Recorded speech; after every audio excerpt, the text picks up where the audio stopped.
Hey everyone, welcome back to another video. You'll have to bear with me today. I have a very nasty sore throat. I am doing the best with what I can, but this next story that you're about to hear is a very, very sad one. It's one of those stories that you just wish that you could be in favor of sanity and reason. And it actually will make many of you angry all the same. It certainly made me angry, and I'm not even a father yet, but just being able to like empathize and picture what this father would no doubt be feeling and having to go through, because family court, man, is truly horrendous. And usually the court seemingly sides in the favor of the mother.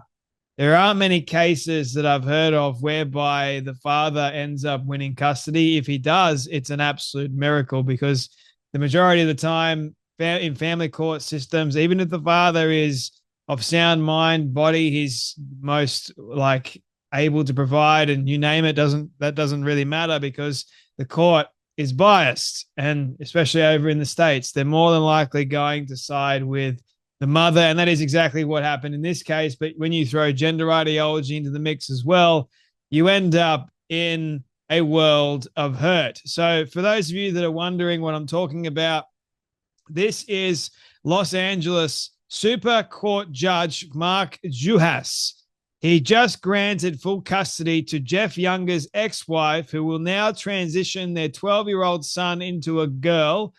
Jeff fought for years to stop this and sadly has lost the fight because woke LA and woke judges. And again, the criminal or the criminal aspect in all of this is the judge.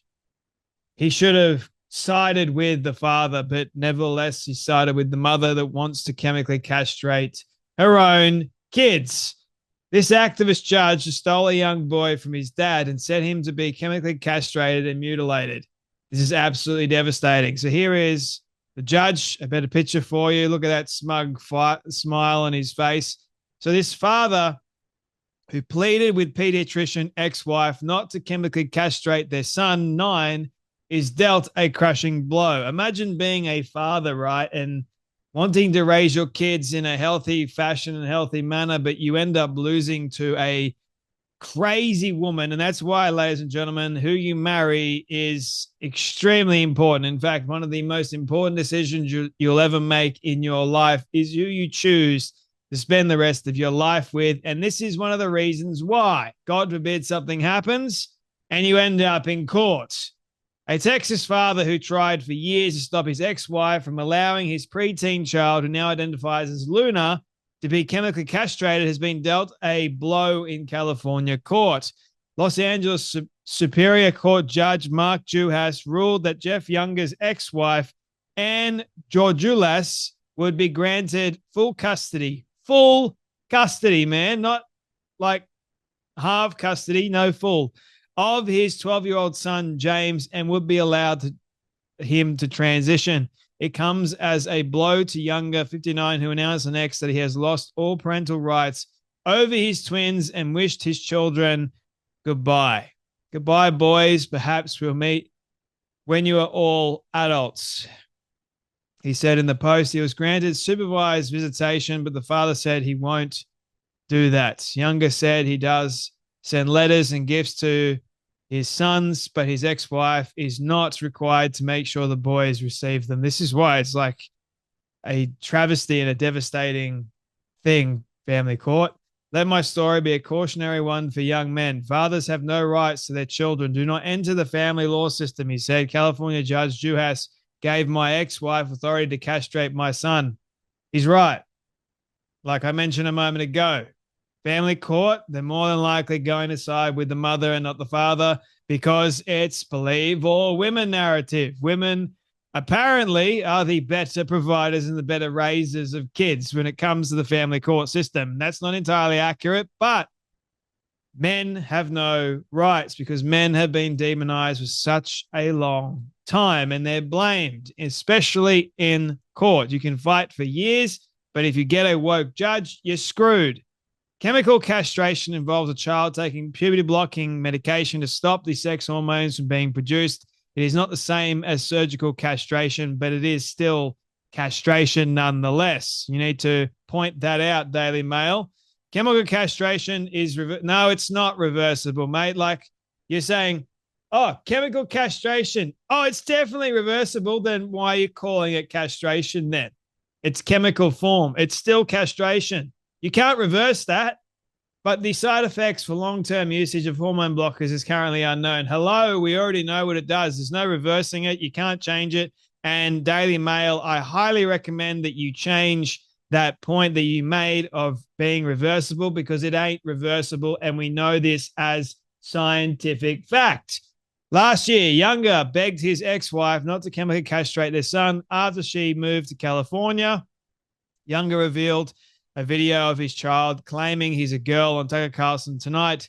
When asked if he was a boy, James told his dad in the video, "No, I'm a girl." In the video, which is several years old, the young boy claimed his mother, who is a pediatrician, told him he was female because he loved girls and would dress him up in dresses. Like, are you mad? Like, this is the fault of a ideological mad pediatrician that should not be responsible for kids. If she is willing to go, oh, because you like girls, that means you are a girl. Like, hello, could just mean that the boy is liking girls. Leave it at that. Like, that is a perfectly natural, healthy thing for a young man to do. Good grief. He claims Georgioulis moved to California from Texas to seek gender treatment for their son in 2022. And as a pediatrician, you can do that apparently. And obviously go to California because California allows this sort of madness to go on. Court has previously ruled Georgioulis cannot seek transitioning treatment of their son, and she has freely acknowledged the order. The Supreme Court of Texas ruled in December 2022 that she lacks the legal authority to consent to such therapy. My blood ran cold when I realized what she had planned for that boy, Younger told Carlson at the time. He claims the boy's mother started transitioning him when he was 2. Again, ideologically mad, the dingbat, far out, and tried to enroll him in a gender clinic when he was 5. Younger said he doesn't think the mother's relocation to California was an accident. Oh, no, duh. And this is the mother, by the way. And you can see in the photo the cross.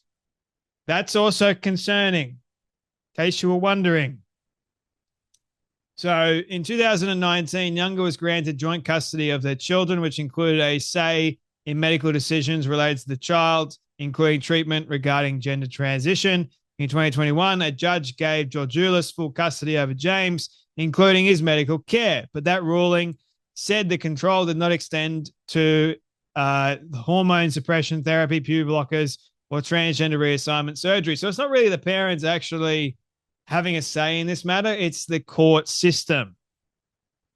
The one that really wins in the end is the courts, the lawyers. They're one of the ones that end up being paid a lot of money, but they're making the wrong kind of decisions. Anyway, the ruling noted that full custody was given to the mother in part because Younger failed to timely make the payments of child support, medical support, and interest as ordered, and only paid his past due support after the motion for enforcement was filed. As attorney for Georgioulis said at the time, the case is not about the child's gender issues, and said there were issues with regards to Jeff's parenting abilities. Right, okay, so a parent that wants to stop his child from transitioning, that's a problem. But a parent that wants to actually transition her own child, that's not a problem, you're saying? Good grief. So it added that the court order in Texas that would prevent Georgioulis from getting gender transition therapy for her son without Younger's permission remained in effect nationwide. The court said the only court to have acted so far has preserved father's right to withhold consent to gender transition therapy for his son, the right to enforceable in California, where mother lacks the legal authority to consent in such therapy for the child, both before she and after SB 107, the sanctuary law.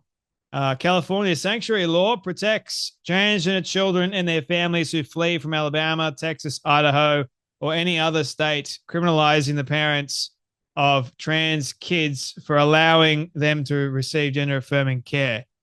How disgusting is that? It came into effect, surprisingly, January 1st, 2023. So there we go, my friends. How I know I'm skipping over like other bits of details, but you guys can read the full article if you want. But that is pretty much the gist of what took place. A father wanted to stop his crazy dingbat of an ex-wife who happens to just be a pediatrician and that should know that puberty blocking drugs are not reversible and actually destroy a child's hormone structure, and your son will never be able to have kids ever again thanks to you. So well done. You happy? Let's just see what happens in a couple of years' time. This is devastating for the dad. It truly is devastating. And I really do feel for the dad. I really do. I'm not even a dad yet, but that is mental.